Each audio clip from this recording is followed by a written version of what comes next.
On my son's 28th birthday, between the last candle flicker and the first burst of laughter, he looked over the cake and said his wish was for me to disappear. He said it to my face, steady as if he were asking for another slice. If you've ever gone through something like this, drop a comment. I'm listening. Okay, deep breath. Let me tell you everything. Before we continue, please subscribe to the channel and let us know where you are listening in the comments section. I'm Alan Mercer. For 35 years, I designed safety gear for highways, guardrails, breakaway posts, the quiet things that keep strangers whole. Yet at home in Brookhaven, I couldn't build a boundary with the person who mattered most, my son, Evan. He moved back for a couple months after a roommate situation blew up. 2 months became 6. The house adjusted around him. Voices in the backyard, Tyler and Nate, jokes and beer runs, the Bluetooth speaker thumping until midnight. Chloe would drift in, posing for photos or twirling one of my dish towels like a prop. When the neighbor mentioned the noise, I promised it would calm down. There's a photo on the dining cabinet of us in matching ball caps. Evan, 8 years old, gap-toothed, my hand on his shoulder. I straightened that frame while frosting settled on the cake I'd bought. Vanilla, blue icing, nothing fancy. Maybe I kept touching that picture because I wanted to touch the day it represented. That evening, Tyler raised a wireless mic and toasted to level 28. I laughed along because laughing is easier than explaining why the joke doesn't land. Evan pulled me into a quick side hug for the chorus of Happy Birthday, and for a suspended second, I almost felt the ease we used to have. Then the candle steadied, 28 flames. I held the cake and told him to make a wish. He leaned in, paused, and looked up at me with that bold stare I used to mistake for confidence. His wish? He said, that you'd disappear, old man. Everything in the room shifted, the way sound does when a door closes. I felt the cardboard flex under my fingers. Outside, someone cheered. Inside, the few people near us went quiet. I waited for just kidding. It didn't arrive. A calm moved through me, like when a seatbelt clicks. Final, real. I set the cake down and watched the flames waver. Sugar smoke climbed into the kitchen light. Evan blew the candles, carved himself a slice, and smeared blue frosting across his knuckles. "Relax," he said, without meeting my eyes. "It was a joke." Was it? Or was it the kind of joke people use when the truth slips out too clean? I didn't yell. I took a dish towel and wiped a perfectly clean counter because I needed something to do with my hands. A memory surfaced, Evan at 10, shaking on the edge of the low diving board, begging me not to let go. I didn't. He jumped, and I held him until his laugh broke into hiccups. Somewhere along the way, I stopped being the person he trusted like that. It would be easy to blame the divorce or the long hours I worked to fund braces and summer baseball. Maybe those things etched distance into our days. But if I'm honest, part of what grew between us was my willingness to absorb every sharp edge he threw, to be the emotional shock absorber while calling it love. By cushioning the impact, I was teaching him something dangerous. The music swelled again. I walked to the coat closet and took down the shoebox from the top shelf, the one with mortgage papers, spare keys, and a folded list of passwords. The keys fell into my palm with a weight that made my chest tighten. Back in the kitchen, I rinsed a knife that didn't need rinsing and looked at that photo again. The balloon beside it had started to sag. I took a lined index card from the junk drawer and uncapped a pen. The words came out small and careful. "We need to talk tomorrow. House rules aren't optional. Please be respectful."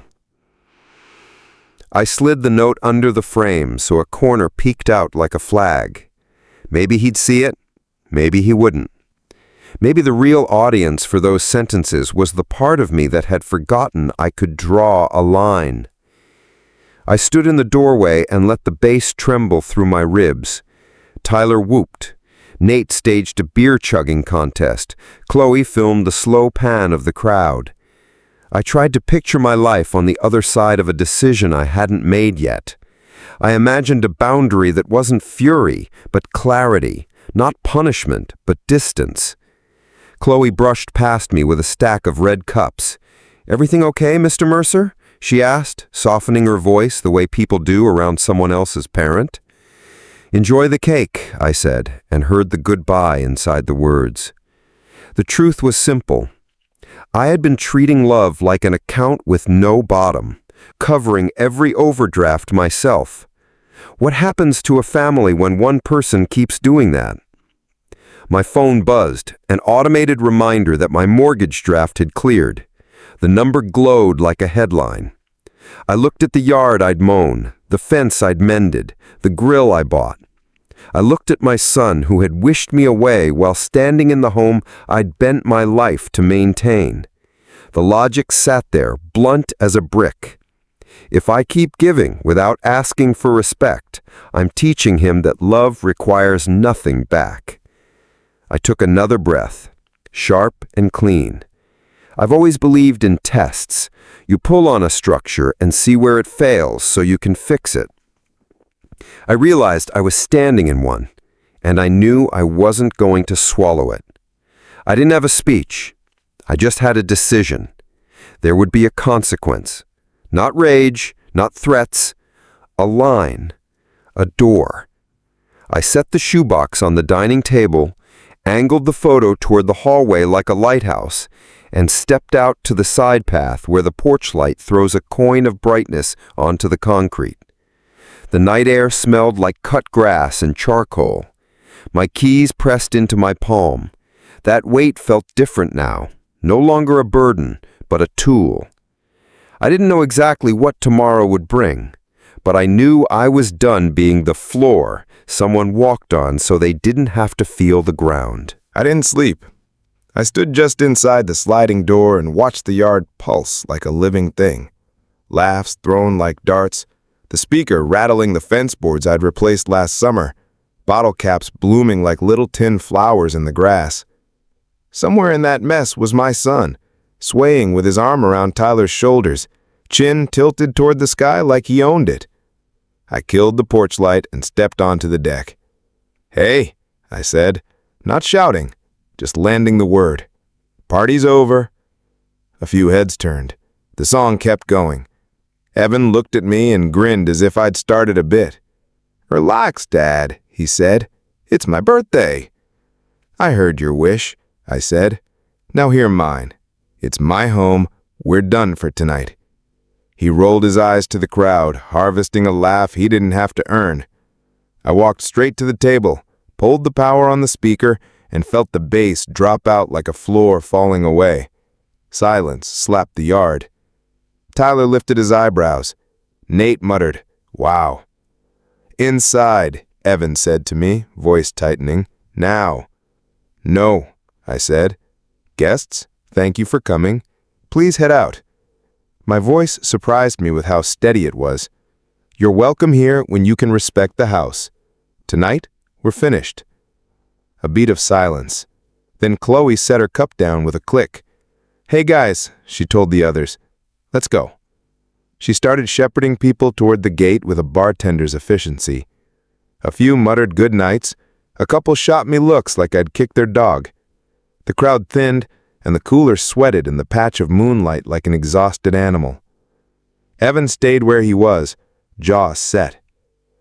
"You always do this. Turn everything into a rule," he said.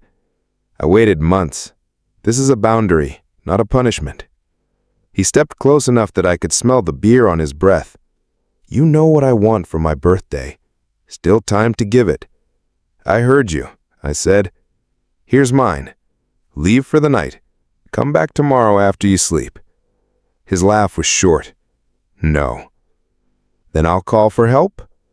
"Call," he said, chin lifting. "See how that plays."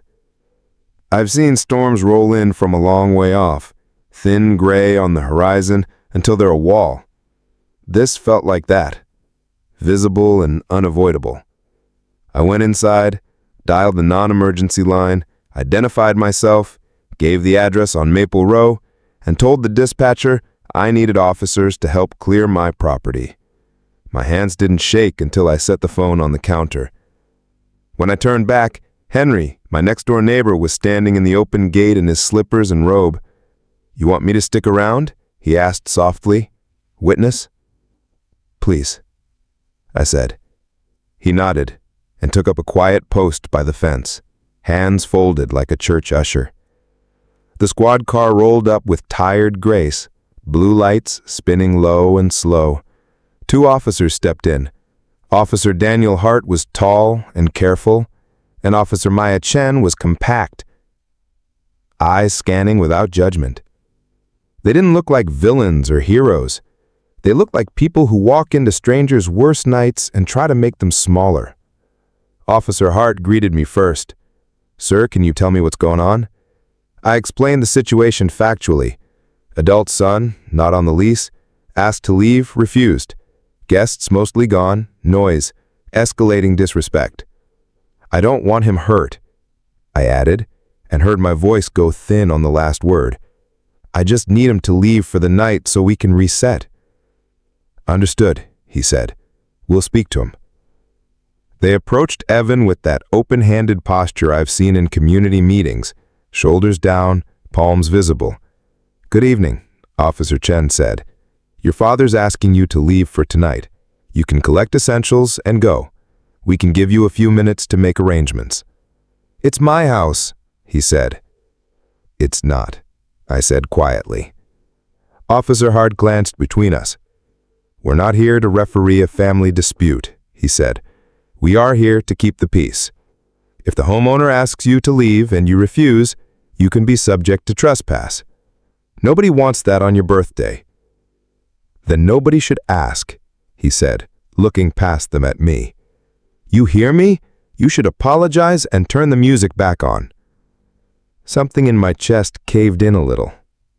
I remembered his first bike ride, the day the training wheels came off and he wobbled, clenched his jaw, and then found the line of balance like a miracle. I wanted that for him again. I wanted it for me. But balance requires edges.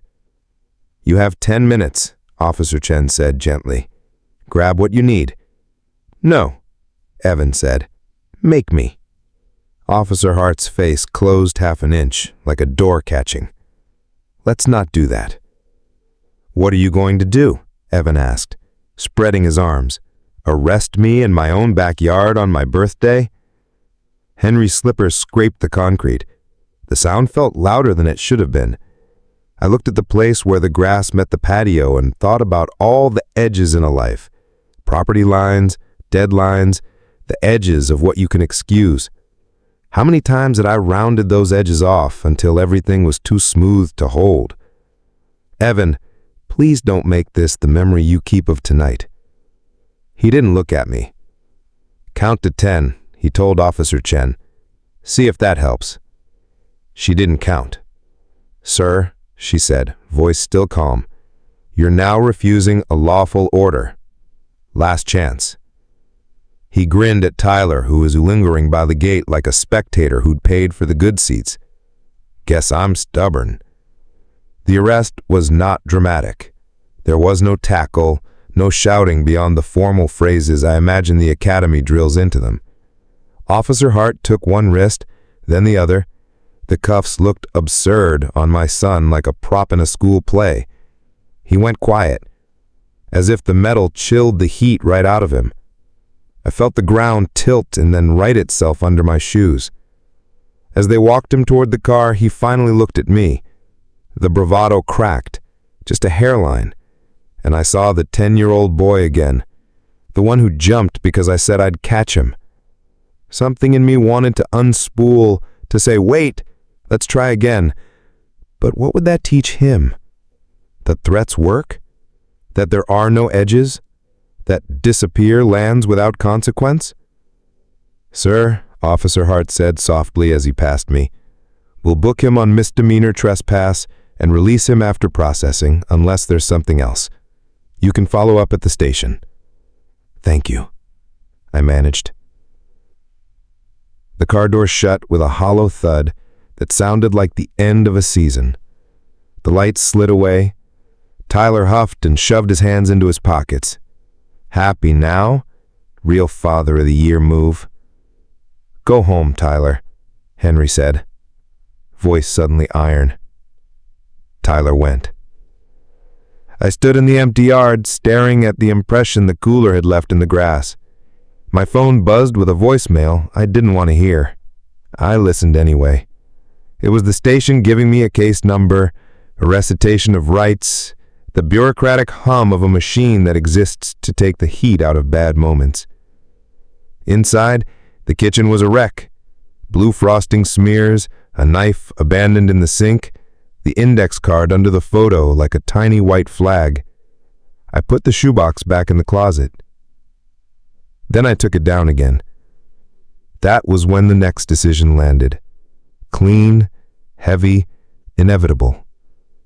I unlocked the file folder that held the deed, closed my hand around the paper, and felt the weight of paper masquerading as history.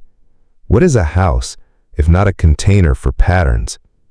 I had filled mine with the belief that love was endurance, that endurance meant staying even when staying taught the worst lesson. When has staying become abandoning yourself? I didn't have all the steps, but I had a plan. Tomorrow I would call a realtor. I would change the locks. I would pack. Not to punish him, but to rewrite the physics of our relationship. If he wished me gone, I would honor the wish, and then I would shape my absence so it wasn't a spite act, but a boundary that could hold. I turned the photo toward the wall, then turned it back, because erasing the past wasn't the point. The point was honoring what that past taught me. Some bridges need weight limits posted. Some roads need guardrails. I wiped the counter for real this time. In the quiet, the house sounded like itself again. The hum of the refrigerator, the vague tick of the cooling oven, the faraway train that crosses Brookhaven at night. I pressed my palm flat on the table as if the wood could steady me. A ridiculous thought arrived. When he blew out the candles, he did get his wish. I had disappeared. The version of me that said yes to being erased. Who would I be next? And would my son ever want to know him? The station called just after dawn with a recorded message. Evan was being held at Riverview County Detention Center pending arraignment. Projected release in 2 weeks if he couldn't sort bail or diversion. 2 weeks? The number lodged in my throat like a pebble. What kind of father sleeps, eats, makes coffee while his son stares at a concrete wall because of a boundary he drew? I didn't make coffee. I dialed a locksmith. By 9, a white van idled at the curb on Maple Row. The locksmith, quiet, efficient, changed both deadbolts and handed me new brass keys in a zip-top bag. I signed the invoice with a hand that looked calmer than I felt and tucked the receipt into the shoebox with the deed. The house clicked differently when the new bolts turned. Cleaner, final, like a door in a hotel room. Henry brought over a thermos and 2 paper cups. "You okay?" he asked. "No," I said, "but I'm doing what I said I'd do."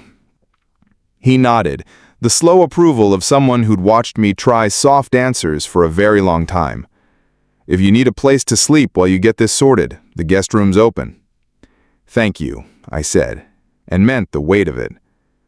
I stood in the kitchen with a legal pad and wrote a title at the top, 2-week plan. The words steadied me. I listed tasks down the margin. Call realtor, document condition, pack personal items, photograph rooms, box Evans things, storage unit, P.O. box, forward mail, utilities, list date, showing plan, closing. I added a last line and underlined it twice. Write note to Evan. I called Lauren Pike, a realtor I met at a neighborhood barbecue, who'd once said, half joking, "If you ever get tired of mowing, call me." Her voice turned professional as soon as she heard my summary. "We can move fast," she said. "I'll be there by noon, we'll walk the house, sign the agreement, and go coming soon to my investor list by end of day." She arrived in neat flats and a blazer you could slice bread with, carried a measuring tape and a folder tabbed with citrus-colored Post-its. We toured room by room. I watched her take in the scuffed baseboard by the hall, the clean roofline visible from the upstairs window, the way morning light softened the living room. "We don't need to stage heavily," she said. "Declutter, neutralize, photograph tomorrow, list the day after. Fast beats perfect when the story is simple." "Is it simple?" I said, "It's honest. I'm selling. I need a clean exit." She nodded. "Then we price for velocity. I'll call a photographer and a pre-inspector. Cash buyers will like clean paperwork." We signed the listing agreement at the dining table where the cake knife still rested in the sink. My name looked like a stranger's in the spot marked seller. Lauren placed a discreet lockbox on the side gate and texted me the code. "I'll handle showings personally. No sign if you don't want one." "No sign," I said, the words coming out fast. "I don't want crowds or gossip." After she left, I walked from room to room and pulled the story out of each space. The hallway yielded dusty soccer medals, a box of board games with missing pieces, a shoebox of ticket stubs, monster trucks, spring musicals, a county fair. I taped each box shut and wrote the contents in a careful hand. Evan, trophies. Evan, books. Kitchen, tools. I rented a 5x10 storage unit across town and made 3 trips with the trunk full, sitting a minute between loads with my hands on the steering wheel like it might steady my heartbeat. By evening, the house felt strangely taller, the walls breathing without the clutter. I put the shoebox of legal papers in my briefcase, slid the family photo into a drawer where it wouldn't catch my eye, and opened a P.O. box at the post office. The clerk stamped the receipt with a pleasant whack. Evidence of motion. The detention center's recorded line offered a menu of choices when I called. Visitation hours, account deposits, release times. I listened to the neutral voice explain how to put money on an inmate's commissary. I hung up. I didn't set up an account. It wasn't cruelty. It was clarity. If I soften the lesson now, what did I teach him that the wish could be granted and cushioned too? I slept at Henry's that night. Guest room, clean sheets, the scent of lemon oil and old books. We didn't talk much. He set a glass of water on the nightstand like a father would. I stared at the ceiling and traced hairline cracks that looked in the dark like tributaries on a map. The pre-inspector came at 8 the next morning. He wore knee pads and a headlamp and emerged 2 hours later with a tidy report. Roof good, water heater aging, 1 GFCI outlet to update. He said, "I'll email you the PDF. No big surprises." The photographer arrived as he was leaving, a woman with a level because she didn't trust tripods to tell the truth. She moved through the rooms with a respectful quiet, like a librarian, and showed me a sample on her camera screen. The living room glowed, the kitchen looked stainless and purposeful. The backyard, cleaned of bottle caps, read like a promise. "It'll be up tomorrow. You'll have buyers by lunch." Lauren wasn't wrong about speed. By noon the next day, the coming soon email had gone out to her list, and my phone buzzed with her updates. 2 investors hovering, 1 family asking for a private look. They have cash, and they want to be in Brookhaven before school starts. Ben and Naomi Park, 2 kids, a dog. They'd like to meet the seller if you're comfortable. I thought about all the times I'd looked for an adult in a room and realized I was supposed to be him. "Yes," I said, "today." They came just before dinner. Ben with a calm handshake, Naomi with eyes that tracked details, children who patted carefully, touching nothing. They smiled at the backyard like they could already see a trampoline. "We've been trying to get into this neighborhood," Naomi said. "My mother lives 5 minutes away. We brought a letter for the seller," she added, embarrassed by the cliché as she handed me an envelope. I didn't open it. I'd learned recently that letters can tilt a person towards sentiment when clarity is needed most. We stood in the kitchen. The children peered into the pantry as if houses had personalities you could meet through their cupboards. Ben said, "We can offer cash, short inspection, 30-day close. We can match your pace." "Velocity matters," I said. "I'll review any offer Lauren brings me tonight." By 9, there was an offer in my inbox. Strong price, no financing contingency, closing in 28 days, possession at close. I signed. When the electronic confetti burst on the screen, a tacky software flourish, I laughed once, sharp and surprised, because my hands were shaking and the little digital celebration steadied them. Was I building a future or just running? Maybe both.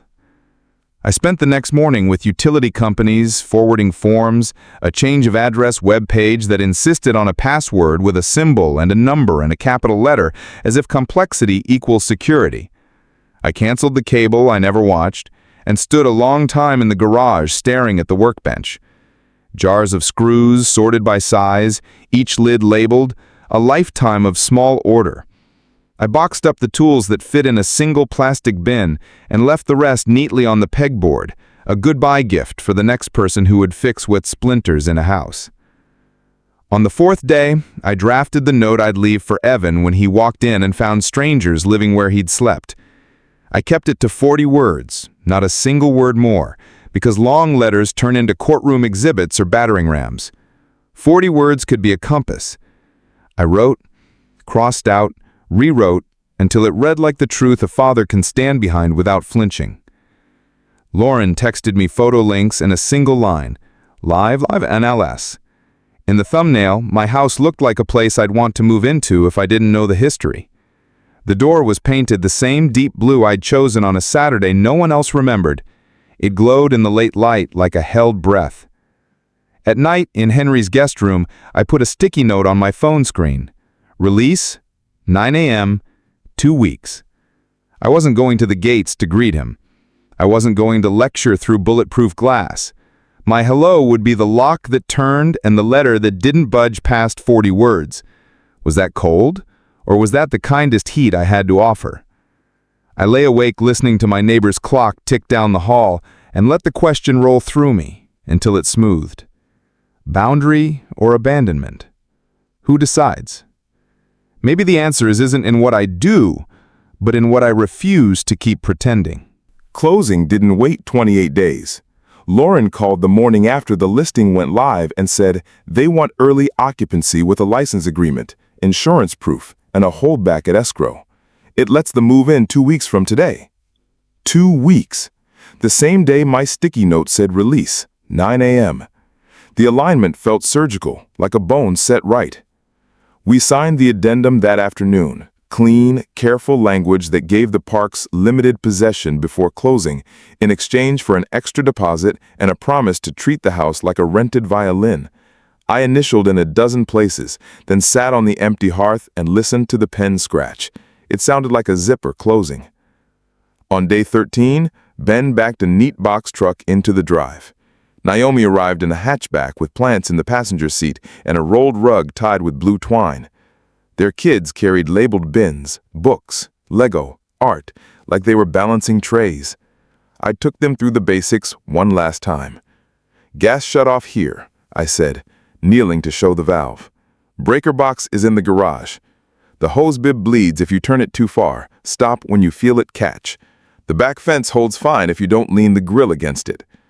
They nodded as if I were handing them not warnings, but stories. We stood on the front step. I held out the ring, a brass trio, front, back, side gate, plus the mailbox key. The metal kissed my palm, lighter than I expected. "Welcome home," I said. Naomi's eyes shined in a way that always disarms me. Some people carry light like gratitude. Ben took the keys, but he didn't pocket them. He rolled his wrist and let them jingle once, a bright little bell that said, "Changing of the guard." "Thank you," he said. "We'll treat it well." The kids unfurled a doormat that said hello in plain letters. It looked exactly right. I left my last box in Henry's garage, tools I couldn't justify keeping, and crossed his lawn with a manila envelope under my arm. Inside, on top of a copy of the license agreement and the contact sheet for utilities, lay a single index card with 40 words. I had written and rewritten until they fit, like a measured dose. Son, you asked me to disappear. I'm honoring that boundary. The house is sold. I'm safe and reachable when respect is real. Collect your box things from storage unit C17. Choose better. I will too. Dad. Call Henry for number. I counted out loud in Henry's kitchen, 1 finger per word, until I hit 40 exactly with number. It mattered more than it should that the count was true.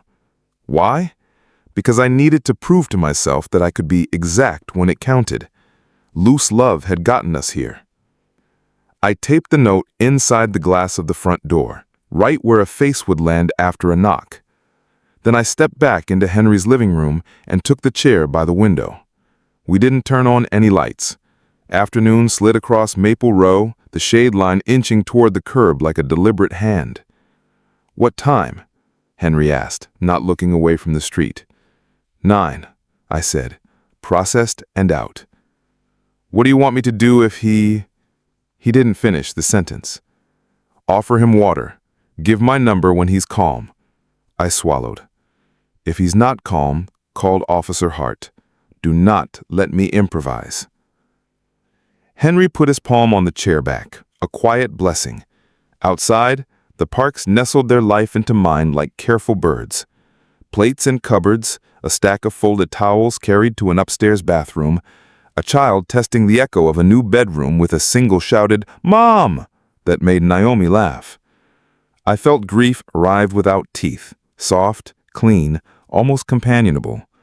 Wasn't this what I had always wanted for the house? A family that met it with their whole selves? At 8:59, a bus hissed at the corner.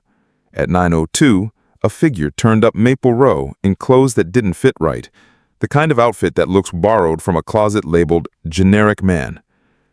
Evan walked like his bones were 2 steps ahead of him, chin up for no one. He had no bag, just his phone, and he was blinking against the sun like it was an accusation. He reached the porch, tried the handle, stopped. The lock resisted with that crisp new click. He squinted at the doormat as if greetings were offensive. Then he saw the paper. I saw his pupil's finder scope to the card. He angled the glass with his hand to kill the glare. He read. The first time through, he didn't move. The second time, his mouth opened slightly on a sound I couldn't hear. He touched his thumb to the glass just over "Choose Better" and left a clean oval in the dust. He pulled the handle again, knocked once, a formality. Ben opened the door with the careful politeness of a man who's been coached. "Can I help you?" Ben asked. "My house," Evan said. His voice wasn't loud, but it had that hot metal shimmer it gets before it bends. "I live here." Ben bowed his head a hair, respectful. "He has an occupancy agreement with the owner," he said. "You'll see a note from him right there." He gestured without touching the glass. "If you need a phone to call someone, I can hand you one." His tone was padded, neither threat nor comfort, just the middle. Evan read the card a 3rd time. He swallowed hard enough that I saw his throat work from across the street. He turned and scanned the houses as if the air had a clue. For a breath, his eyes caught on Henry's front window. I sat still. What kind of father hides behind a curtain? The question landed and flinched at the same time. I didn't stand. Not standing was the point. He stepped down, sat on the porch steps, my porch steps, with his elbows on his knees. He put a hand over his eyes and left it there long enough that I had to count. 1, 2, 3, 4. He wasn't crying. He was thinking, which on some days felt rarer. He dialed a number, Tyler, by the way his shoulders loosened at the sound of the voice. He spoke without looking up. I couldn't hear the words, just the cadence. Protest, plea, curse, pause. He held the phone away and stared at it like a riddle. then put it to his ear again and said something short that made the call end. Ben opened the door a little wider and set a bottle of water on the step behind him. He didn't say anything else. He closed the door. The house swallowed the sound with the confidence of a place that knows it's occupied. Evan drank. He set the empty bottle next to the note and stood. He traced the tape line with a fingertip, the way he used to trace the outline of his hand when he was small. He pulled his shoulders back. Then he did what I knew he would do. He walked around to the side gate and checked the fence. It held. He rattled the latch. It held. He looked for the loose board I'd once warned him about. I had replaced it last month. Guardrails. He took out his phone again. Texted. Waited. In the pause, I heard my own pulse. What exactly was I teaching by stepping out now? That threats lose power when you stop accepting them? That love comes with lines, not punishments? That disappearing can be an act of presence when you choose your absence with care? Evan didn't knock again. He walked to the curb and sat on the hood of his own car, an older sedan with a dented fender, grimed by 2 weeks under a maple tree. He stared at the house like it might blink first. Then he turned his head and looked straight at Henry's window. I could have sworn his face flickered. Anger, then humiliation, then a frightened, feral hope. He didn't lift a hand. He just looked. I kept my hands in my lap. After a while, he got in the car, started it, and pulled away too fast, the wheel scraping the curb with a little cry. The street swallowed him at the far corner, the way a town swallows everyone who thinks it won't. I exhaled and didn't realize I'd been holding my breath until the room went bright at the edges. Henry's hand landed on my shoulder again, steady as a post. "You did what you said," he murmured.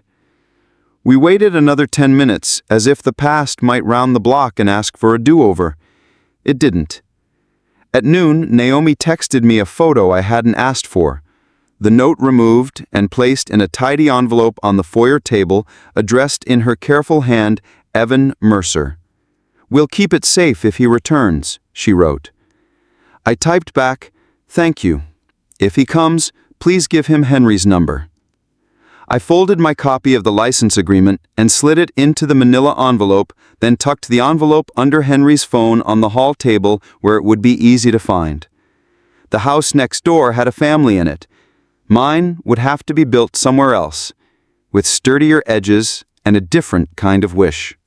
The morning after I watched my son read 40 words through a pane of glass, I signed the last paper at escrow and turned in my garage door remote. The office smelled like copier toner and lemon cleaner. The clerk smiled the practiced smile of someone who sees endings all day. I put the check stub in my briefcase beside the deed copy and the folded birth certificate I'd kept since the hospital. His feet stamped in purple ink, no bigger than my thumb. It felt like carrying a compass. I loaded my car with what I'd decided was my life. 3 suits, 1 toolbox, a coffee maker, the road atlas I still trusted more than any app. The photo from the dining cabinet slipped into a manila sleeve. I dropped my house keys into a small dish at Henry's, brass ringing against ceramic like a period at the end of a long sentence, and took the single new key to my rented studio 2 towns over. When I turned it, the lock answered with a clean click that didn't sound like loss. It sounded like a beginning that didn't need a trumpet. At the storage facility, the clerk slid a clipboard at me without looking up from his monitor. "Unit C-17, he said, and handed me a flimsy orange lock. I rolled up the door and the metal sang. Inside, the air smelled like cardboard and dust and 100 other lives. I stacked Evan's boxes along the back wall, labels facing out so he could see himself. Evan, trophies. Evan, books. Evan, jackets, as if identity could be shelved. On top, I set a zip bag with his passport, social security card, and that photocopy of his birth certificate. I closed the door and tugged the lock until it bit. boundaries, even for things. I ate my first meal in the studio off a moving box, 2 slices of pizza gone too fast to taste, and spread the lease on the floor, initialing the pages in neat blue ink. The windows looked west. When the sun fell through them, the light cut a clean rectangle on the new carpet, like a promise no one else had touched. It felt like the grown-up version of getting your own room. At 7:13 p.m., Henry called. He didn't say hello. He came back, not loud, not with friends. He just knocked on the park's door again, and when Ben opened it, he asked for you. They gave him my lumber. He's here on my porch. I stared at the empty chair across from my moving box, and the space felt suddenly crowded with every choice I had ever made. Is he calm? I asked. Shaken, Henry said. He looks like a kid who stayed out too late and forgot his wines. Put him on, I said, and pressed my palm to my chest because my heart had decided to race without my permission. Static, then his breath, then his voice, thinner than I'd ever heard it. Dad? I'm here, I said. Silence stretched and then snapped. You sold the house. Not accusation, not quite. A statement a child makes when he sees the ocean for the first time and can't decide if he loves it or fears it. I did, I said. Your note, he stopped. I could hear him swallow once, like a man trying not to choke on pride. I said something stupid, he said. I said it like a joke, and it wasn't. I was an ass. I know that's not a diagnosis, but it's honest. His breath hit the phone's mouthpiece like wind. I don't have anywhere to go tonight. Tears were a sound before they were visible, breath hitching, vowels softening, consonants giving way.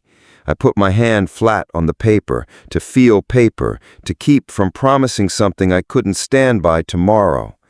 I will always help you toward better, not back to worse. Do you understand the difference?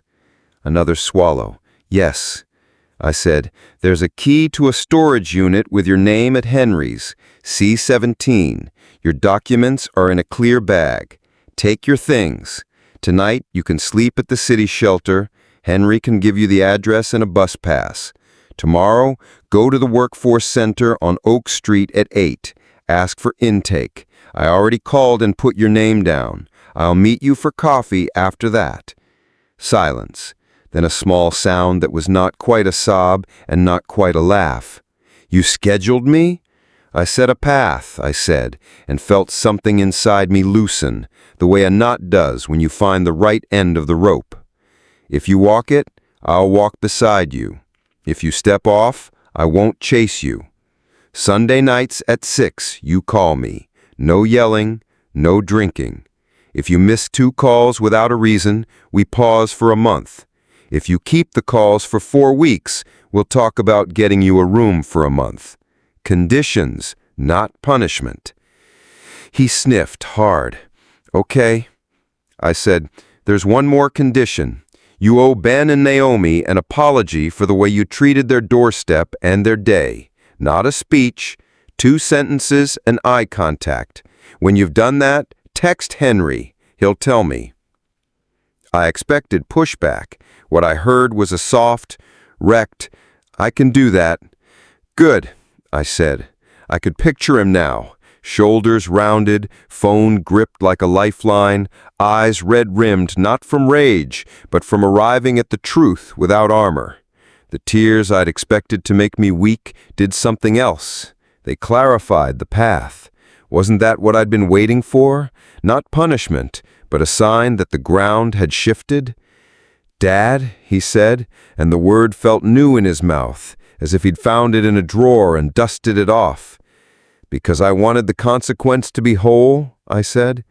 Because I love you enough to stop pretending there are no edges. Because I trusted you to survive 2 weeks.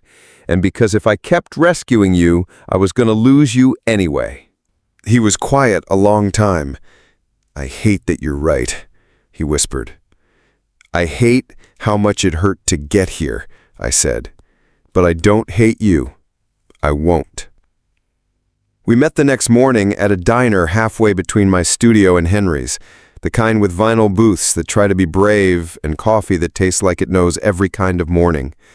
He came in wearing a thrift store jacket that didn't quite fit, and a look I recognized from when he was 5, and brought me a broken toy, asking, "Can this be fixed?" His eyes were swollen from the night, but clear.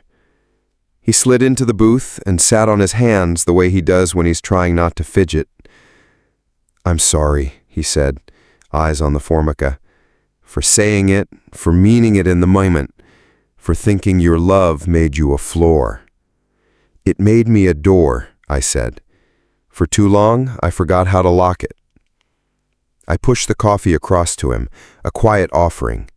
He drank, winced, drank again. We talked like two people who were going to keep talking, about the workforce center, the sheet of jobs he'd circled, the friend couch he'd turned down until he could pay his way. No speeches, just sentences that stacked into something like a plan. When we stood to leave, he reached into his pocket and put something next to the check, a small screw, the kind that falls out of a cabinet hinge and goes missing. "Found this in the storage unit rolling loose," he said. "I figured you'd want it." I picked it up. I didn't need the screw. I needed what he was trying to say. I see the small things now. I looked at him until he looked back. "Sunday at 6, I said. He nodded. He was taller than me by an inch, still my son by a mile. We walked to the door without hugging because we were building a thing that doesn't need proof to stand. That night, at 5:59, my phone buzzed. "Ready if you are." I let it ring once before I answered, not as a game, but as a reminder, to him and to me, that we were choosing, not defaulting. "I'm here," I said. "Start wherever you need." What was I supposed to do? Go back? Hand him the old keys? Pretend the wish was air? No. I was supposed to walk forward with both hands open, one holding the line, one holding the light. I've been sitting in this little studio with the window that faces west, listening to hot water move through thin pipes and the quiet of a place that hasn't learned my habits yet. It's calmer than the house was at the end, and lonelier, and honest in a way that's strangely kind. The toolbox leans against the wall like a memory that doesn't demand to be opened. The photograph of us in matching caps stays in its manila sleeve most days, and when I take it out, I let my eyes rest on the gap in his teeth, the way my hand fits his shoulder, and I try to love us both without editing the past. Some nights, I replay the arrest, the note on the glass, the way his thumb left a print over "choose better," and I let myself admit that I shook, that I almost ran back, that the easiest thing in the world would have been to turn the music back on and call it love. But I keep learning that boundaries aren't walls. They're railings on high places, the kind that keep you looking out without falling over. Sundays at 6 have become a new shape of week. Sometimes he's late. Sometimes he's early. He tells me about a woman at the workforce center who calls everyone sir and means it, about a supervisor who says he works like a man paying for something. He apologized to the Parks. Naomi texted Henry a single thumbs up. He's saving for first and last month's rent, and I told him I'll match what he saves when we sign a lease with his name first. I don't know where we'll land. I know this. I didn't disappear. I moved. And in the space I claimed, there's room for both of us to arrive different. If you've heard yourself in any of this, you're not monstrous for wanting peace, and you're not heartless for asking for respect. You're a person with a life, which means you're allowed to keep it.